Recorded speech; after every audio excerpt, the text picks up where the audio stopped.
আসসালামু আলাইকুম রহমতুল্লাহি ওবারাকাতু। সকলে কেমন আছেন? আশা করি ভালো আছেন। আপনাদের দোয়ায় আমিও খুব ভালো আছি। আমার জীবনে আমি কখনো কাপসা কিংবা খেপসা খাওয়া হয় না, কিন্তু আমার বন্ধু বান্ধবরা অনেকেই নবাবপুর, মুজাফফরগঞ্জ এবং কুমিল্লা ক্যান্টনমেন্ট গিয়ে খেয়ে এসে আমাকে বলে। বন্ধুদের সাথে যাওয়ার আমার খুবই ইচ্ছা ছিল, তবে আমি সময় বের করতে পারি না, সেজন্য তাদের সাথে যাইতে পারি নাই। সময়ের কারণে কখনো দূরে গিয়ে কাপসা কিংবা খেপসা খাইতে পারি নাই। হঠাৎ করে শুনি আমাদের হাজীগঞ্জ নাকি কাপসার দোকান দিছে। আপনারা জানেন আমি কচুয়া থেকে হাজীগঞ্জ আমার সপ্তাহে কমের পক্ষে একবার হইলেও যাওয়া হয়, কেননা আমি সেখান থেকে আমার মালামাল ক্রয় করি দোকানের জন্য। যখন শুনলাম হাজীগঞ্জ খেপসা পাওয়া যায়, তখন আর নিজেকে সামলায় রাখতে পারলাম না, খুব তাড়াতাড়ি চলে গেলাম হাজীগঞ্জে। এই খেপসার দোকানটা হাজীগঞ্জ বড় মসজিদ থেকে প্রায় 100 থেকে 150 গজ পশ্চিম দিকে দোতলার মধ্যে। আপনারা গেলে সেখানে ব্যানার দেখতে পাবেন। সেখানে গিয়ে ভাইকে জিজ্ঞাসা করলাম যে ভাই কি কি প্যাকেজ আছে আপনাদের খেপসার, আপনারা একটু বলেন। বলতেছে ভাই মেনু আছে, আপনি সেটাই দেখতে পারেন।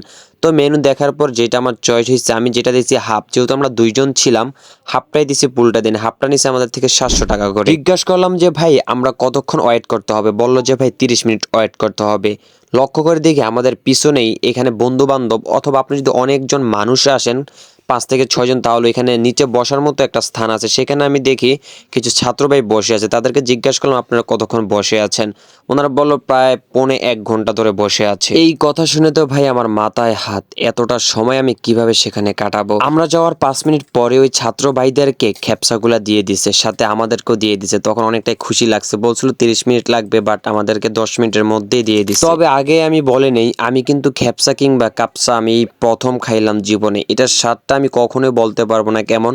যদি আমি 2-3 জায়গায় খাইতাম হয়তোবা বলতে পারতাম যে কোনটা বেটার হয়েছে, বাট এটা আমার জীবনে প্রথম ছিল। তবে ভাই সৌদির কাপসা আর বাংলাদেশের কাপসা আমি কোনোভাবেই ম্যাচিং করতে পারতেছিলাম না। আমি ভিডিওতে একরকম দেখছি কাপসা, বাট ওইখানে সরাসরি যাই অন্যরকমই দেখছি। তো আমার মনে হয় এই বাংলাদেশি কাপচা খাওয়ার চেয়ে না খাওয়াই ভালো। যদি এইটাই সব জায়গার কাপচা হয়, তাহলে আমি মনে করি খাওয়ার চেয়ে না খাওয়াই ভালো। আমার কাছে এই জিনিসটা একদমই কাচ্চির মতোই লাগছে। আমার মনে হয় কাচ্চিটা আর একটু বেটার হয়। আর ওইখানে কাপচার সাথে আপনাকে কিছু বাদাম দেওয়া হয়েছে, জাস্ট এইটুকুই ভিন্ন। তো আপনারা যদি কাপসা কিংবা খেপসা কখনো না খেয়ে থাকেন, অবশ্যই হাজীগঞ্জের এই দোকানটার মধ্যে এসে ট্রাই করবেন। যদি আপনারা আগেও খেয়ে থাকেন তাহলে ট্রাই করবেন, তাহলে আপনারা বুঝতে পারবেন অন্য জায়গা থেকে এটা ভালো নাকি খারাপ। তো আজকের ভিডিও পর্যন্ত, সকলে ভালো থাকবেন এবং আমার জন্য দোয়া করবেন। আল্লাহ হাফেজ।